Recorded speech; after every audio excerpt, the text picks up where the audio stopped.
Par le pouvoir du crâne ancestral, je détiens la force toute puissante. On est entre nous. On est entre entrepreneurs, ok ? Voilà.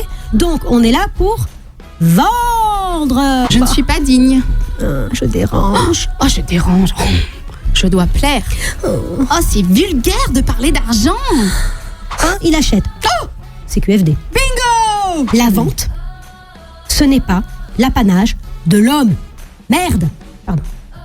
Excusez-moi. Je suis une badass. Je mérite ce client. Tu sens un peu là ce que t'as sécrété? Attends, ça t'ennuie si je m'en vais? Je vais conquérir le monde. Je suis une badass. Je mérite ce client. Le mec derrière la porte, je lui dis tu signes, il me dit ok. Non mais j'ai dégagé un truc de ouf.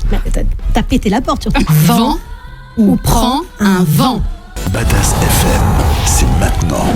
Vent frais, vent du matin, vent qui souffle au sommet des grands pins, joie du vent qui souffle, allons dans le grand vent frais, vent du matin, vent frais, vent du matin. Les filles, mais qu'est-ce qui vous prend? Pardon Julien, mais en fait, le thème de l'émission nécessite à minima cette introduction. Absolument. Pardon. Ouais. Bon allez, c'est parti. Diane et Sandy sur Badass FM. Bonjour les filles. Bonjour les filles. On est très heureuse de vous retrouver pour Badass Business. L'émission qui révèle ta singularité. Elles ont dû se dire, mais c'est pas possible. Comme Julien, il a rien compris. Elles ont pété un câble.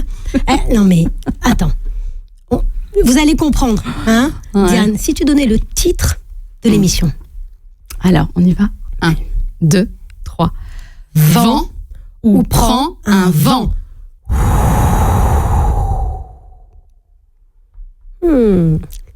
Là, des Roms, elles ont fait le vent, elles ont chanté le vent tout à l'heure. C'est pour ça. Attends, on la refait.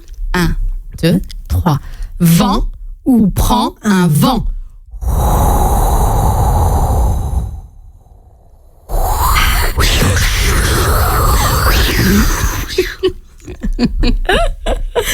Voilà, hein? Bon, alors les filles, est-ce que vous avez trouvé quel était le thème?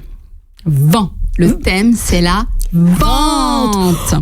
Comme c'est original. Et ouais. Voilà un titre qui parle. Ouais. On parlait des signatures, on a parlé de la niche, on a parlé de plein de choses dans les émissions précédentes. Ouais. Et là, vous voyez, le titre, il veut tout dire. Bah oui. La vente, c'est c'est la base. C'est le but de tout ça. J'ai envie de... Si on fait tout ça, c'est pour vendre. Oui, j'ai envie de dire. Sinon, on n'est pas entrepreneur. Que, comme on dit, le but d'une entrepreneur, c'est de gagner de la thune. Ce n'est pas d'être bénévole, c'est de vendre. Merci, au revoir. C'est QFT. Ça commence bien. Bon, avant de passer au sommaire, je voulais d'abord vous dire, les filles, faites-nous un petit coucou. Tiens, dites-nous que vous êtes là. Ça nous fait plaisir de savoir que vous êtes là. Un petit like, un petit commentaire. On regarde ça après, on adore. On adore, et puis voilà, ça soutient la chaîne, ça soutient Badass Business. Donc, allez, go! Alors, on y va pour le sommaire, Sandy. Alors, on va commencer avec le constat. Posons les choses. Ouais, dur sur la vente. Ensuite, on va passer au Kezako. Qui, que, quoi, dans où. Mais où est donc Ornicard? Et puis, évidemment, en troisième position, nous avons... le mode d'emploi. Et enfin, nous allons terminer par le moment préféré des entrepreneuses. Le pratico-pratique. Voilà. Bon. Et puis, évidemment, on va aussi vous parler du Badass Business Work. Notre atelier de formation. Voilà. Mais pas tout de suite. On vous en parle un petit peu plus tard. Ouais. On va vous laisser un petit peu mijoter. Yes. Allez, on commence. Allez, on y va. Badass FM, à vous les filles. C'est nous les filles. Eh bien, écoute, maintenant, j'ai envie de dire tout de suite le constat. Le constat, allez. Badass Business. Le constat. Oh, j'aime bien ces titres, ça nous met dans l'ambiance. C'est puissant, hein. Allez. Comme notre émission. Ouais, exactement. Alors vas-y, maintenant, j'aime bien toi quand tu dis la vérité qui pique. Ouais, la vérité qui pique, parce que les filles, c'est une émission aussi prise de conscience. Donc on va démarrer par ça. Allez, vas-y, pique-nous, Sandy, pique-nous. Moi, j'ai envie envie de vous expliquer une chose. On va arrêter de se mentir. On est entre nous. On est entre entrepreneurs, ok ? Voilà. Donc, on est là pour vendre. Bah oui, parce que l'objectif d'une entrepreneuse, c'est de gagner de la Thune. Merci. Attends, on n'est pas au Club Med. Non, bah non. Hein. Non, on va pas vivre d'amour et d'eau fraîche. Ah non, on n'enfile pas des colliers de perles. Ou tout d'eau ça, chaude là. si on est en Martinique. Aussi. Non, mais sans blague. Non, parce que on sait très bien que la vente, c'est pas inné. Ok. Non, c'est vrai. Parce que ça, on l'entend. Ouais, non, mais moi, je sais pas On vendre. est d'accord avec ça. On est d'accord. D'accord avec ça. Mais il y a des techniques. Oui. Évidemment qu'il y a des techniques pour ça. Sinon, personne ne pourrait devenir entrepreneur. Donc, ça s'apprend. Oui. OK ? Pareil, on sait très bien que votre expertise métier ne suffit pas. D'accord ? On sait aussi que se vendre, parler de soi, c'est très difficile. On le sait, on passe par là, on est passé par là. Il n'y a rien de plus difficile que de parler de soi. Moi, je vois dans la prise de parole, souvent, ce qui bloque les femmes, c'est pas de parler devant un public. Bien souvent, c'est de parler d'elles et de leur offre devant un public. Et bien là aussi, il y a des techniques. Voilà. Donc, Sans parler du rapport difficile de la femme avec l'argent. oula, là tu me parles, ça, c'est un petit sujet sensible. Ouais, gros sujet sensible. D'ailleurs, on va en parler tout de suite. Et moi, ce que je vous propose, c'est de désamorcer la bombe. Allez, c'est parti. Badass Business. Le Kézako. J'ai failli dire le mode d'emploi, dis donc, tu vois. Oui, je t'ai senti, je suis partie sur un parce K et je t'ai senti glisser sur un M. Bah, tu sais quoi, parce que tu m'as titillé. Les femmes, la vente, tu sais, t'as appuyé sur un point ultra sensible chez moi. Ouais, je sais. Tu connais mon féminisme. Une bombe. Ouais, alors on va désamorcer en quelques instants. Déjà, on va commencer par une définition. Ok, qu'est-ce que c'est que vendre ? Comme ça, on va toutes partir sur le même pied d'égalité. Ok, vendre, c'est échanger un service ou un produit contre de l'argent. On peut dire de la thune, c'est pareil. Ok. C'est un synonyme. Ok, donc il y a. Oh, j'ai dit le mot argent. Alors, Mais ça se fait pas. s'il vous plaît, les femmes, on dit toujours qu'elles ont un problème, mais l'argent, ce n'est pas sale. Non, ton corps change. Non, mais l'argent, ce n'est pas sale. Il y en a marre à cause de Ça fait l'héritage. du bien même. Mais oui, mais à cause de l'héritage patriarcal, de culturel, on nous a appris à être discrète par rapport à l'argent, à être modeste, à ne jamais réclamer. Enfin, il y a une espèce de côté un peu, le mot argent égale vulgarité quand c'est dans la bouche d'une femme. Mais non, stop, c'est pas vrai. Alors, les femmes, souvent, elles décrochent par rapport à l'argent. Elles ont peur, je vous le dis, de ne pas être élégantes, Oui. peur d'être agressives. Parler d'argent, c'est naturel. Enfin, c'est pas quelque chose qui ne revient qu'à l'homme. C'est pas vrai. Pareil, au niveau du formatage professionnel, les faits, j'en dis en tout cas, ce qui se passe, c'est que la plupart des femmes vont exercer des professions dans le bien-être, dans le social. Elles vont aider. Et c'est pas des petits métiers, mais c'est des métiers où on peut transiger les prix, les discuter, où c'est pas des gros prix, où on va faire des gros sous. Non, et alors que, sincèrement, les mecs, eux, ils y vont, quoi. Ils vont rarement dans les métiers un peu plus dits du bien-être. Alors, ça commence à venir. Mais stop, en fait. La vente, ce n'est pas l'apanage de l'homme. Merde. Pardon. Excusez-moi. Et on va t'apprendre à vendre avec panache. T'as vu ? Yes. Apanage, panache. Ah, j'adore. Tout ça est très réfléchi. Hein. Panache. Panache. Panache. La vente. La vente, c'est ce moment où tu as ton prospect chaud devant toi. Il est chaud, le gars. Il est chaud. Il est intéressé. Il sait déjà ce que tu fais. Tu n'es pas là pour te faire connaître. Non. Tu es là pour lui vendre ta solution. Répondre à ses besoins. Donc le moment est crucial. Il y a 3 piliers de la vente selon nous. Oui, selon nous. Ouais, on s'est fait une réunion, On s'est brainstormé. on s'est brainstormé et on s'est dit la vente pour nous c'est 3 choses. Oui. 1. 1, le mental. 2, la posture.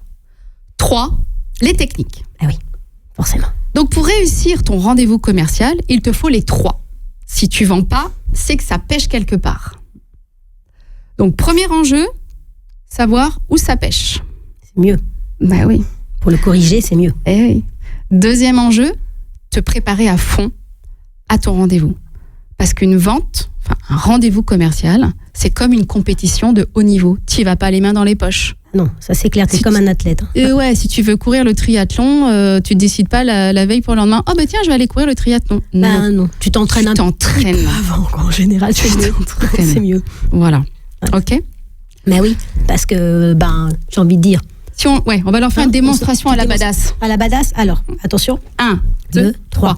Pas de mental, pas de vente, pas de posture, pas de vente, pas de technique, pas de vente, pas de vente, pas de thune, pas de thune, pas de thune. Et l'objectif d'une entrepreneuse, c'est de gagner de la thune. Voilà. Oh, j'aime bien ces démonstrations. Ouais, en même temps, ça a le mérite d'être clair, ça pose le problème. Et bien évidemment, ce problème-là, on en parlera, on le travaillera dans les Badass Business Work. On va développer un petit peu plus nos ateliers tout à l'heure. On ne vous a pas oublié à ce sujet. On en reparle après le mode d'emploi, bien évidemment. Allez, c'est parti. Badass Business. Le mode d'emploi. Mais alors, ce petit mode d'emploi, il me semblerait que tu as parlé des 3 piliers. Alors, si tu nous disais un petit peu, qu'est-ce que c'est le pilier numéro 1, le mental? Alors, le mental, les filles. Déjà, on va commencer par éliminer dézinguer. Dézingons. Ouais. Tiens, on va le refaire. La mitraillette. Ouais. On va dézinguer les croyances limitantes. Allez, on y va.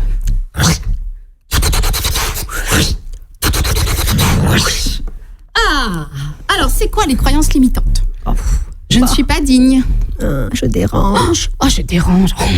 Je dois plaire. Oh, c'est vulgaire de parler d'argent. Oh non, les filles. Stop à ces croyances limitantes.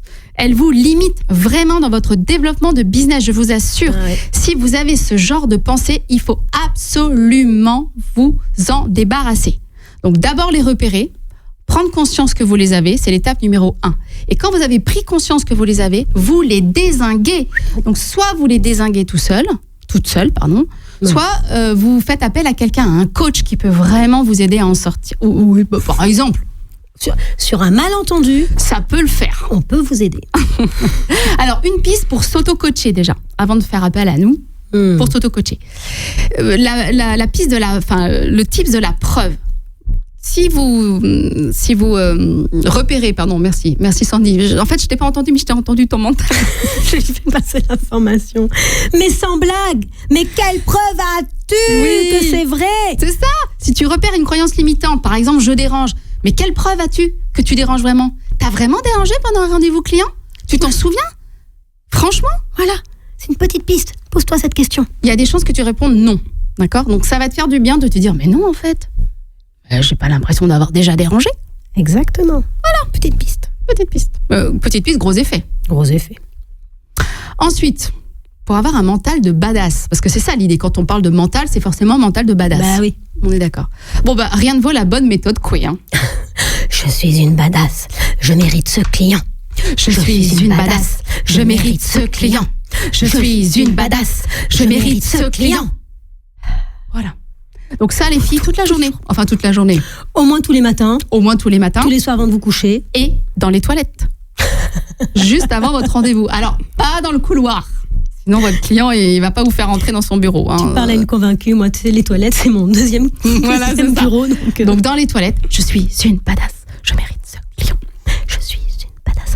Et ça va directement avec un autre petit point que j'adore. Ouais. La fameuse technique du pseudo. Alors, ça, c'est une technique made in... moi. Sandy Morlaix. Ouais, c'est ma petite signature, le pseudo. Ouais. Le pseudo, c'est quoi? C'est, t'imagines une personne réelle ou fictive, ok? Et puis tu vas l'incarner, te mettre dans sa tête et te dire qu'est-ce qu'il ferait, comment il réagit, comment il pense. Et cette personne-là, elle doit être inspirante pour toi. Elle doit te donner de l'assurance. Parce qu'à chaque fois que tu penses à cette personne, tu penses comme cette personne. Je te dis pas que tu es cette personne. C'est pour adopter le mental de cette personne. C'est la technique du pseudo. Vraiment, ça va vous donner confiance et assurance. Faites-le. On le fait faire souvent en atelier, même en fait quasiment à tous les ateliers, on les fait rentrer dans le pseudo. Voilà, c'est hop, clac, tu rentres dans un pseudo. Ça te libère, t'es plus toi, t'es l'autre, tu fais tout ce que tu veux. Et après tu te rends compte, mais en fait, c'est moi. Ben oui, c'est toi. Donc voilà, petite technique. Petite technique puissante. Ouais, puissante. Je vous l'ai livré en plus. Ouh. Dernier point sur ce premier pilier mental. Dites-vous que celui qui a le plus à perdre, c'est lui. Lui, votre client, pas vous. Il est intéressé par votre offre, c'est pour ça qu'il est en face de vous. Il a un besoin, il a peut-être même un gros problème. Et vous êtes là, vous avez la solution. Vous êtes là pour résoudre ce problème. Donc s'il ne veut pas acheter votre solution, tant pis pour lui. C'est pas grave, c'est lui qui a tout à perdre. C'est lui qui a tout à perdre. Voilà. Mettez-vous dans cette posture-là, je vous assure, c'est ultra puissant. Bah c'est très aidant. Tout ça, c'est du mental. Hein. C'est vraiment du coaching. Hein. Là, on rentre là-dedans. Hein. Donc, on travaille. Ça se travaille. Parce qu'après, évidemment, il y a le deuxième point. Il y a le deuxième point qui est la posture. Alors là, bon, c'est un petit peu plus pratico-pratique, hein, la posture. Pratico-pratique, absolument. Même si quand même, elle fait appel aussi à pas mal au mental. Vous allez comprendre pourquoi. Allez, on va se mettre en posture. Allez, on y va. Allez, on va garder le casque, les micros, pas trop loin. Voilà, attention. Alors là, je vous montre. Hein, on se met en badass posture. Badass posture. Qu'est-ce que tu fais là? Alors Diane, ok, non, alors ça Diane, c'est la clo-clo posture. Okay.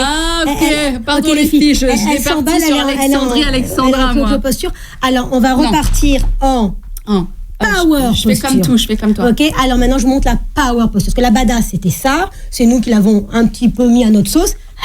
Ok, maintenant la power posture. La power posture, elle est comme ça. Voilà, c'est une posture avec les mains sur les hanches, ok. J'adore les changements de couleur, ça me donne un... on a le vent, on a la force. J'adore. Julien à la régie fait des merveilles, j'adore. Merci Julien. Merci Julien, vraiment. Donc, reste avec nous. Mon fil de téléphone là. Donc la power posture. Ok, les filles, vous vous levez toutes là derrière l'écran. Alors celle dans la voiture, c'est un peu plus compliqué, vous le ferez plus tard, hein, bien évidemment. Et puis celles qui ne nous voient pas, qui nous entendent parce qu'elles sont en train de faire autre chose, écoutez bien. Mains sur les hanches, les jambes à écart des hanches, ok, bien alignées, les pieds ancrés, le regard loin, droit, les épaules en arrière, le menton relevé, on est fier, on est bien. Pourquoi je vous mets dans cette position? Parce que cette posture, elle s'appelle la power posture parce que c'est la posture de la puissance. En fait, quand tu es dans cette posture, tu sécrètes de la testostérone. Et la testostérone, c'est l'hormone de l'assurance. Alors évidemment, c'est pour ça qu'on dit que les hommes, souvent, ils sont plus à l'aise en rendez-vous, voilà, pour parler d'eux ou autres. Pas tous, hein, on ne va pas faire des généralités, mais parce qu'ils sécrètent plus de testostérone que nous. Mais on peut la faire venir, on peut, ok? Donc, attention, cette posture, hein, par le pouvoir du crâne ancestral, je détiens la force toute puissante. Oh. T'as vu? Ok. Il y a Jupiter qui s'est mis à clignoter. Bah ouais, mais Musclor, quoi. Je viens d'invoquer Musclor. Donc les filles, 2 minutes posologie, 2 minutes tous les matins de power posture devant votre miroir. Ok. Et en même temps, je suis une badass. Je mérite ce client. Je suis une badass. Je mérite ce client. Ok. 2 minutes tous les matins. On peut peut-être se rasseoir. Asseyons-nous. Allez. Maintenant, t'as vu, et ça nous met dans... T'as vu, regarde, là, tu sens un peu là ce que t'as sécrété. Attends, ça t'ennuie si je m'en vais, je vais conquérir le monde. C'est pas grave, je vais faire l'émission donc solo. Non, Diane. Alors tu sais, je suis tellement puissante que le monde là, je l'ai conquis en 3 secondes. Fraction de secondes. Attends, je viens de signer 100 000 balles avec un client. Non mais je vous assure les filles, je vous dis, power posture badass. Le mec qui tient derrière la porte, je lui ai dit tu signes, il me dit ok. Non mais parce que j'ai dégagé un truc de ouf. T'as pété la porte surtout. Ma musclore. Alors on a commencé évidemment avec cette posture de puissance. Après, il y a aussi, ce qu'on est sur la posture en général, hein, je vous rappellerai, hein, on est sur le deuxième point, sur la posture en général.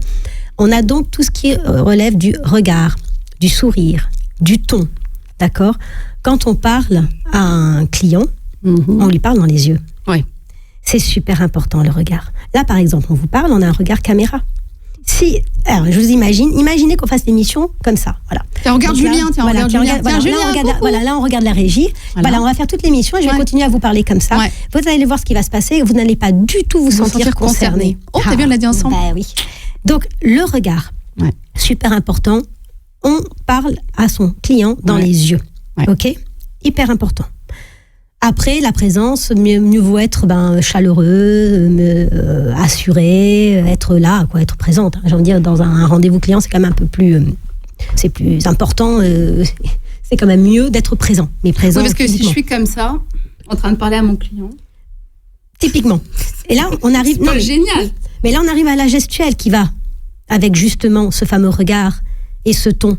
C'est que vous allez adapter vos gestes avec vos mots et aussi avec celui qui est en face de vous.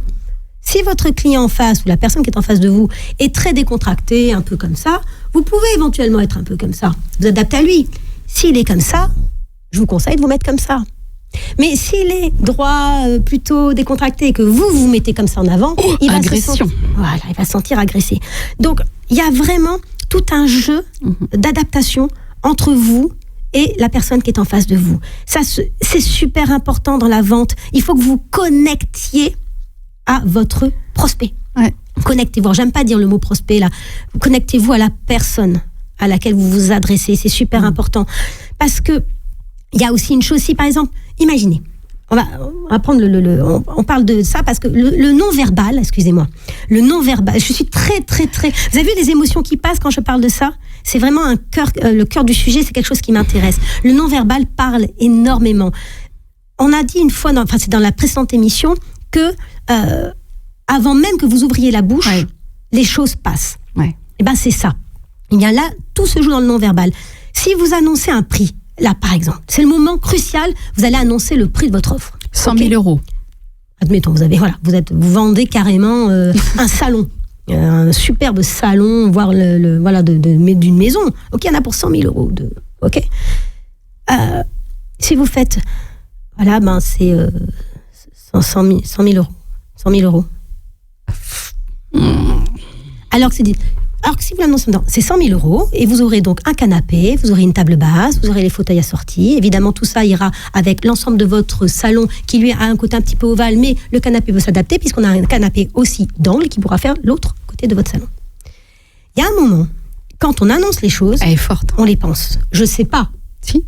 Mais tout ce que je sais, c'est qu'il faut adapter. Il ne faut pas, si vous voulez faire passer la pilule, il faut que le ton aille avec, la gestuelle va avec, ok ? Ne sous-estimez pas le non-verbal. Mais surtout, on ressent tout. Toutes les émotions passent. Comme je vous disais, si vous êtes fermé comme ça, et vous avez ce regard-là, je vous promets que ça va refroidir votre client. Ok ? Là, je suis glacée, là. La même manière, tout à l'heure, tu as parlé des émotions, quand tu as parlé de la colère, etc., en faisant de listes d'arguments, de contre-arguments. C'est justement là, le fait de vous caler et de vous adapter à votre client va éviter qu'il voit une colère ou autre en vous. Il faut que vous maîtrisiez vos émotions. C'est super important. Parce que là encore, si vous devez essuyer une objection, mieux vaut être zen et calme que... Bon. Et puis, dernier petit truc que j'ai envie de vous donner, avec tout ce qu'on vient de se dire, c'est un peu plus pratique, un peu plus léger, la tenue. Un peu plus fille aussi. Ouais, ou oui, parce que c'est vrai qu'on est entrepreneur, donc la tenue, pareil. Essayez de porter des vêtements qui vous donnent de l'assurance. En tout cas, que vous assumez, dans lesquels vous aimez vous sentir et qui vous donnent à vous, que quand vous les portez, vous ressentez de l'assurance. Parce que vous allez la dégager. Ce que vous ressentez, vous le dégagez. Donc, je vous déconseille par exemple, ce jour-là, je sais pas moi, si vous mini-jupe que vous arrêtez pas de descendre. Typiquement, ne mettez pas une mini-jupe si vous n'en mettez jamais. Vous êtes assise et forcément elle remonte. Et là, vous êtes là, le soutien-gorge, vous savez, parce qu'on connaît toutes les filles, l'espèce de truc là, on est comme ça. La bretelle qui tombe. Voilà. Ou la culotte qui se coince. Bon, non, mettez des choses dans lesquelles vous êtes à l'aise et en plus, dans lesquelles ça vous confère de l'assurance. Ouais. Alors, par exemple, dernier exemple, je parle des dessous. Combien de fois, moi je me souviens quand j'étais jeune et que je sortais, que j'allais en boîte, à l'époque j'allais en boîte de nuit, j'aimais bien porter des dessous assortis, un peu jolis, me plaisait, c'était pas la culotte petit bateau. Bon, parce que j'avais l'impression d'être femme, je sais pas, je l'explique pas, c'était... ça me donnait de l'assurance. Mais c'est vrai, ça. Oui, c'est là-dedans, hein, tout se joue là-dedans. Ça se voit pas, mais... Ça, donc, les filles, on fait péter les dessous chics. Les dessous chics. Nanana. Alors, on a vu le mental, on a vu le deuxième pilier qui est donc la posture. Et maintenant, on va aborder un troisième point, tout aussi important, qui est les techniques. Les techniques. Et oui, les techniques. Alors, on est... donc d'abord, pendant pourquoi je bafouille? Je ne sais pas. Parce qu'on était non mais tu m'as parlé de dessous chic, alors je sais pas, j'étais c'est pas. normal. Alors, les techniques. Donc ce rendez-vous, il va falloir d'abord le préparer, les filles. On vous a dit, on va pas un triathlon comme ça, les mains dans les poches. Pareil pour votre rendez-vous. Donc d'abord, ce client, tu le connais par cœur. Normal, c'est ta cible, ta niche. Donc, tu connais par cœur ton persona, ses besoins, ses peurs, ses problèmes. Donc, du fait que tu le connaisses bien, ça va te permettre de mieux lui parler, de le toucher au cœur. Si tu hésites, si tu le connais pas assez, on a fait une émission spéciale là-dessus. Oui. Donc, je vous renvoie sur la cible, sur la niche. Exactement. Donc, back to the précédente émission. Exactement. Si ton client est un client entreprise, si tu fais du B2B, n'hésite pas, bien sûr, vas-y, renseigne-toi sur lui. Site web, interview, LinkedIn, etc. Tu ratisses. Tu prends toutes les infos que tu peux avoir sur ton client. Ensuite, tu vas préparer tes arguments. Ton offre, tu la connais par cœur, tu la maîtrises. Tu sais exactement ce que tu peux lui apporter. Et travail ultra important, tu vas travailler toutes les objections auxquelles tu risques de faire face. Risque de y en avoir, c'est sûr. C'est trop cher. Ouais, mais j'aime bien, mais en fait, j'ai pas le temps. Je comprends pas tout à fait l'intérêt de votre offre, en fait. C'est évident que c'est forcément que tu rencontres ce genre d'objection. On l'a toutes vécu. Exactement. Tu sais pas à qui tu vas avoir affaire. Tu sais pas quelle objection il va te sortir. Mais il risque de t'en sortir une. Donc, il faut que tu sois préparé à fond. N'hésite pas à te faire aider de quelqu'un qui peut justement te renvoyer la balle, te balancer toutes les objections possibles et inimaginables. Et si cette personne, en plus, est réfractaire à ton offre, imagine, t'es magnétiseuse, t'as en face de toi quelqu'un qui comprend rien au magnétisme, qui est pas du tout dedans, c'est clair que tu vas y avoir droit à toutes les objections. C'est bien. Alors là, c'est génial pour t'entraîner. Oui. Quand tu maîtrises ça, au moins, t'es pas sûr. En fait, c'est pour éviter l'effet de surprise le jour du rendez-vous. C'est ça. Tu sauras répondre à tout. Tu sauras répondre à tout. Donc, tu auras d'abord les mots. Et ensuite, tu pourras gérer tes émotions. Parce que c'est vrai que quand on vous envoie des scuds dans la figure, on réagit mal. On est surprise, on peut être vexé, on peut être agressive, et on peut se sentir nul, en fait, avoir le syndrome de l'imposteur qui ressurgit, et on est complètement démuni. Donc, en fait, en amont d'avoir préparé tous ces scuds, en rendez-vous, tu vas les accueillir. Et sereinement, tu sais qu'un scud égale un contre-argument. Et ces contre-arguments, tu les auras préparés juste avant. Et dans le cas où quelqu'un discute le prix, ce qui n'arrive pas toujours, mais il se peut, mais écoutez, là c'est un peu cher, vous pourriez pas me faire une remise de 20%, etc. Réfléchissez en amont au prix plancher, sous lequel il est hors de question d'aller. Comme ça, vous le savez avant. Et vous vous dites, non, en dessous de 100, j'y vais pas. C'est important. C'est important, toute cette préparation au rendez-vous, elle est vraiment primordiale, parce que justement, elle va vous amener à la deuxième partie qu'on va évoquer, qui est évidemment le fameux rendez-vous. Voilà, vous y êtes. Et là, alors juste avant, vous aurez été aux toilettes pour faire la badass posture, on est d'accord, hein. Et pas pour vomir. Non, non. Parce que vous êtes en badass posture aux toilettes avant. Et là, vous sortez des toilettes, vous êtes prête à conquérir le monde et à signer 100 000 balles. On l'a dit tout à l'heure. Péter les portes. Alors, le rendez-vous. Qu'est-ce qui se passe? Alors, la première chose importante quand vous êtes en rendez-vous, c'est l'écoute. On est là pour écouter ce que l'autre a à dire. On n'est pas là pour parler de soi. On n'est pas là pour vendre à tout prix. On n'est pas des vendeuses de tapis. Non. On est là pour répondre à des besoins. Donc, on va écouter les besoins de l'autre. On va le questionner, l'autre. On va aller encore plus loin. On va lui demander de quoi avez-vous besoin. Ça paraît bête, mais cette question-là devrait être la première question que vous posiez. Première. De quoi avez-vous besoin? Quand on fait souvent des jeux dans des ateliers, des jeux d'improvisation, on met les femmes en situation et justement de rendez-vous client comme ça. D'accord? Donc, jamais, enfin très souvent, elles ne posent pas cette question. Et ça dure 1 minute, 2 minutes, 3 minutes. Au bout de 3 minutes d'impro, on ne sait toujours pas de quoi le client a besoin. Donc, première question. De quoi ton client a besoin? Okay. Faut que ce soit un réflexe, les filles. Voilà. Et après, c'est mais encore. Pourquoi? Dites-moi que c'est comme une interview. C'est-à-dire, d'accord? Tu n'es pas au centre du sujet. Ok? C'est pas toi, c'est lui. T'es là pour lui. Première chose. Deuxième chose que je vous conseille, c'est de marquer des pauses, faire des silences. Le silence ne veut pas dire que tu n'as rien à dire. Non. En fait, le silence, c'est tu imposes. C'est toi qui prends, en fait, le lead.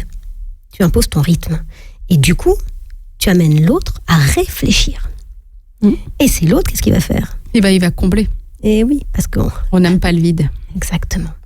Donc, il va parler et il va te donner des infos. N'oublie pas, le rendez-vous client, c'est que tu récupères des infos. Pourquoi tu récupères des infos? Pour pouvoir vendre ton offre. Parce que n'oublie pas que le but ultime, c'est d'arriver à placer ton offre. Donc, plus tu récupères d'informations, plus tu sais quoi lui dire après. Les bons arguments, les filles. Là où ça touche en plein cœur. Exactement. Un mec, tu es vendeuse de savon, et tu vas débiter tout ton truc. Ouais, moi, j'ai créé ce produit pendant des années, j'ai étudié la sophistication de la molécule et l'agissement de la chimie. C'est chiante, en fait. Surtout si le mec en face, il veut juste un savon qui sent bon. À côté de la plaque. À côté de la plaque. En revanche, tu vois, si tu avais attendu et si tu avais dit qu'il était allergique, tu aurais pu à ce moment lui dire « Ah, ça tombe bien, notre savon est hypoallergique, tu vois ?» Et du coup, là, tu peux dire « Eh oui, on a étudié pendant des années la molécule qui fait que… » Là, ok, tu peux le placer. Mais pas dès le départ, tu sais rien. C'était un exemple. Deuxième point. Pertinent. Merci. Mais tu es très pertinente. Deuxième point, l'effet miroir. L'effet miroir, c'est quoi? Alors, c'est une technique qui vient pas du tout de moi. Elle vient de Chris Voss, qui est un ancien du FBI, un négociateur. Alors, lui, il faisait les prises d'otages au Moyen-Orient. Il a écrit un bouquin qui s'appelle Never Split the Difference. Ok? Ne jamais couper la poire en deux. Forcément, quand tu es dans une prise d'otage, tu dis pas vas-y, je t'en prends 2, t'en laisses 2. Non. Non. Tu libères tout le monde. T'évites. Donc, lui, il part du principe qu'on ne coupe pas la poire en deux. Et il a mis en place ce qu'on appelle l'effet miroir, c'est-à-dire que tu vas répéter les fins de phrases de la personne qui est en face de toi. On se fait une petite démonstration. Alors là, je ne sais pas du tout ce qu'elle va me dire, je pars en total impro. En total impro? Ah, je ne sais pas ce que tu vas me dire. Ce que je vais te dire. Oui, je ne sais pas du tout quelle est la phrase suivante. La phrase suivante. Je pensais que tu allais m'interroger sur un produit en particulier. T'interroger sur un produit en particulier. Voilà, je viens de faire l'effet miroir. Vous l'avez vu en live, en fait, elle pensait que j'allais lui dire vas-y, prends un sujet. Non, je l'ai prise de court. Et du coup, vous avez vu ce qu'elle a fait naturellement? Elle a brodé, elle est allée encore plus loin. À chaque fois que je reprenais la fin de sa phrase, je ne savais pas que. Et donc, et c'est elle qui a comblé. C'est elle qui m'a donné les informations. Moi, je n'ai fait que reprendre la fin de sa phrase pour en savoir davantage. Technique. Vous l'avez eu en live. Je n'étais pas brillante. T'as fait ce que t'avais à faire. J'ai fait ce que j'ai pu. Et moi, j'ai rempli mon rôle. Puisque moi, je suis là pour vendre. Et elle était là en tant que cliente. Ok? Elle n'avait rien à faire. Donc, après l'effet miroir, évidemment, tu as aussi l'empathie. Alors, ça vient avec tout ce qu'on a dit depuis le début. Tu reflètes, tu valides, tu comprends ton interlocuteur. Tu crées un climat de confiance. Je comprends. C'est ça. Absolument. Exactement, c'est ça. T'as vu, je fais bien l'empathie. Tu fais bien l'empathie. Alors pourquoi on fait ça? Parce que ça va le désarmer. Forcément, puisque t'es avec lui. Tu l'accompagnes. Donc ça désarme. Et alors là, bam! Tu m'as réveillée là. Tu balances ton offre. Ah bah oui, les 100 000 balles. Là, le salon, il est beaucoup plus facile à vendre à ce moment-là parce que tu as récolté tellement d'informations que tu vas pouvoir faire un argumentaire qui est adapté aux besoins, à ce que tu as entendu, à ce qu'il veut. Voilà. Et c'est ça le nerf de la guerre. Donc, 3 possibilités. 1, il achète. Oh, CQFD. Bingo! T'as vu, je mime bien l'enthousiasme. Tu mimes bien l'enthousiasme. Alors, on va voir si elle sait mimer le deuxième effet qui se coule. Il hésite. Oh, écoutez, je suis un peu perdue là. Je sais pas trop. Je sens que vous hésitez, mais qu'est-ce qui vous retient? En fait, je sais pas si je vais vraiment avoir J'aime beaucoup ce que vous proposez, hein, mais est-ce que je vais vraiment avoir le temps d'appliquer cette méthode? Je suis pas sûre. Vous voyez, vous allez vers votre client. Il vient de vous dire qu'il hésite, donc vous reprenez. Je sens que vous hésitez. Qu'est-ce qui vous retient? Ça va vous permettre d'aller récupérer les objections. Là, tout de suite, elle va me dire, il manque de temps. Et là, qu'est-ce que tu fais? Tu dégaines ton contre-argument, puisque tu l'as préparé avant ton rendez-vous.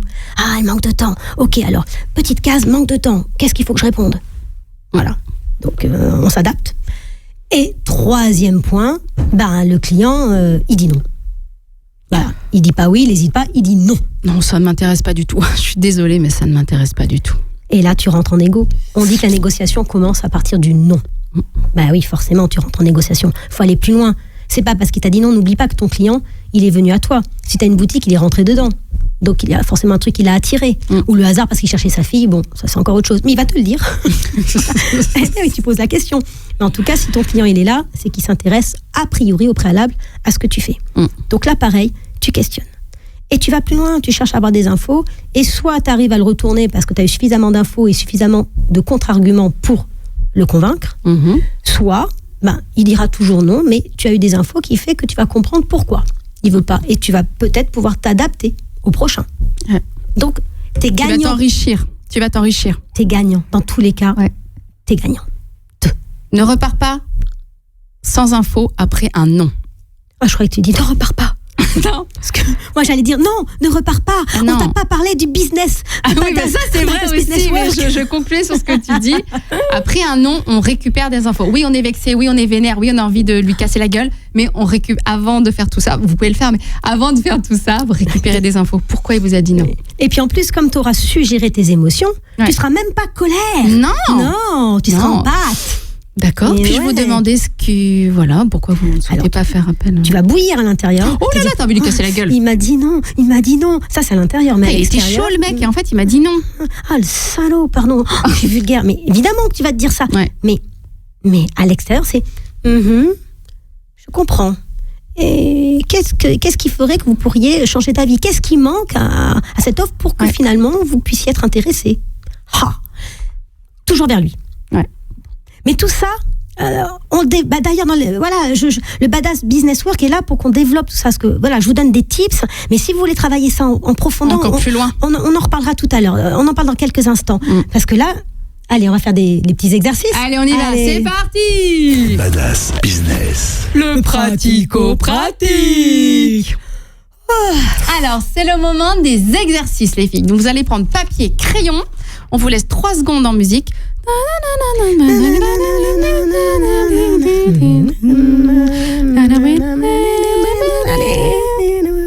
C'est bon. Elles les ont pris. Allez, on est prête? Exercice numéro 1. En fait, ça sera le seul. En fait, oui. D'habitude, il y a 2 exercices, mais là, en me disant ça, je me suis dit non. Il y a un exercice, mais costaud. Donc, on a fait 2 parties dans un exercice. Exactement. Donc, première partie. Première partie. Tu vois, on peut toujours le faire, t'es contente. C'est bien, j'ai rebondi. Écoute, on va dézinguer tes croyances. Allez. Voilà, première chose. Donc, tu prends une feuille, d'accord, et tu écris je suis une mauvaise vendeuse. Par exemple. Voilà, ou une autre croyance limitante. J'ai l'impression de toujours déranger. Voilà, par exemple. En fait, tu vas noter toutes les pensées, toutes les émotions, tous les souvenirs qui soutiennent cette fameuse croyance. Et oui, parce que tu vas la dézinguer, tu vas te rendre compte que finalement, ce n'est que dans ta petite tête. C'est ton ego. Un ego, c'est le petit hamster qui est dans ta roue et qui tourne tout le temps. Voilà. Donc, il faut qu'il arrête de tourner, en fait. Donc, il faut que tu le dézingues. Donc, voilà. Et puis, la deuxième partie, une fois que tu as fait ça, le deuxième partie, c'est tu vas te challenger. Donc, c'est-à-dire que tu vas challenger chacune de ces pensées. Autrement dit, tu vas trouver toutes les preuves contraires. Donc, quand est-ce que j'ai déjà vendu ou j'étais nulle? Voilà. Et à l'inverse, tu vas dire à quel moment, justement, j'ai vendu et j'étais bonne. si on ramène ça à la vente, évidemment, qui est le point crucial de cette émission. Ok ? Donc, à quel moment j'ai vendu bien sans m'en rendre compte ? Super important. Et du coup, tu vas reformuler les croyances en version badass. Bah oui. Et ça donnerait quoi, tiens, en version badass ? Je suis une vendeuse d'impact. Et vendre est aligné avec ma valeur. Bah ouais. Oh, Ça, c'est une belle reformulation qui donne envie. voilà. Ok ? Vous avez noté l'exercice. Et bien maintenant, on va passer au... Badass Business Challenge. Badass Business, le challenge. Alors, le challenge LinkedIn, bah oui, Bah oui, évidemment. évidemment. Un post, bah oui, évidemment. Mais un post, c'est bien parce que ça vous permet de communiquer et Ouais. de toucher justement Mais oui. ce fameux prospect qui sera bientôt en face de vous, que vous allez convaincre. Oh là là, incroyable. Tu veux dire que l'émission, elle est logique ? D'une logique implacable. Waouh. C'est pensé, tout ça, les filles, c'est pensé, mais qu'est-ce que vous croyez, quoi ? On Bah. pose comme des dingues. On le vit tellement. Ah oui, cette émission, on la vit, on respire Badass Business, on vit Badass Business, on incarne. rêve Badass Business, on incarne Badass Business. Voilà, c'est ça. Alors, pour en revenir au post LinkedIn, vous allez, dans ce post, nous raconter la vente qui vous a rendu le plus fier. C'est bien ça. C'est bien, mais ça fait plaisir. Bah oui. Puis ça va vous faire plaisir. Voilà. Et puis comme tu disais, vos lecteurs, puisque c'est des lecteurs même sur les réseaux, Oui, bah ouais. oui, ils vont peut-être se reconnaître. Mm. Hey. Exactement. Et puis Et vous allez montrer à vos futurs clients que vous êtes une badass, que vous vendez comme une badass. vous allez asseoir votre autorité. Exactement. Asseyez votre autorité. Donc, racontez-nous donc cette vente qui vous a rendu fier et racontez-nous aussi les émotions qu'elle vous a procurées. Voilà. Quand vous avez écrit tout ça, arrobas, Sandy Manlet, je le fais mal, arrobas Sandy Manlet, Diane Dumiolis, C'est mieux, c'est bon. pour qu'on puisse vous lire, que vous ne soyez pas perdus dans la jungle de LinkedIn. Claire. Et ensuite, vous mettez hashtag Badass Business. Voilà. Et le challenge à relever dans les 15 jours, puisque dans 15 jours, on se retrouve pour la prochaine émission. Donc, bah oui. Et là, on arrive à la fin. Et donc, on va quand même le moment tant attendu qu'on vous avait promis de vous parler du Badass Business Work. Donc, notre atelier. Formation. Exactement. Unique. Ouf. Puissant. Oh, absolument dingue. Un atelier qui va te transformer. Oui. Toi, l'entrepreneur que tu es, tu vas passer d'invisible à inoubliable. Tu vas vivre une transformation à la fois physique, parce que tu vas devenir une badass. Non, ça va se voir. Ne serait-ce que comme tu vas être en position badass, parce que c'est nous qui le faisons, tu vas le ressentir, et puis ça va impacter sur ton business. Bah, évidemment. Voilà. Et puis... Tu vas te sentir moins seul. Ouais. Parce que tu sors de cette émission-là, t'es boosté. On t'a donné plein de conseils, on t'a fait rire, t'es prête à conquérir le monde. Mais après, dans quelques temps, quelques jours, ça va retomber, on sait, t'es toute seule. C'est pas facile d'être seule. C'est pour ça qu'on est vraiment là pour t'aider, pour t'entourer, pour t'impulser, pour te propulser. Ouais. Donc voilà. Bon, là, je crois que ça va être le moment de se quitter. Bah oui, ça y est. Mais ce qui est bien, c'est chouette de se retrouver dans 15 jours. Ouais, c'est chouette. Ouais, c'est cool. Ouais, c'est dans 15 dodo. Ou 14 dodo. 14 dodo Non, plutôt, parce que c'est 15 jours sinon, en elle nous fait. loupe. Bah oui, ça serait dommage ça. Rendez-vous donc dans 14 dodo. Dans 14 dodo les filles. Ou 15 jours. Voilà. Allez, salut les filles. Badass FM, c'est plus fort que toi.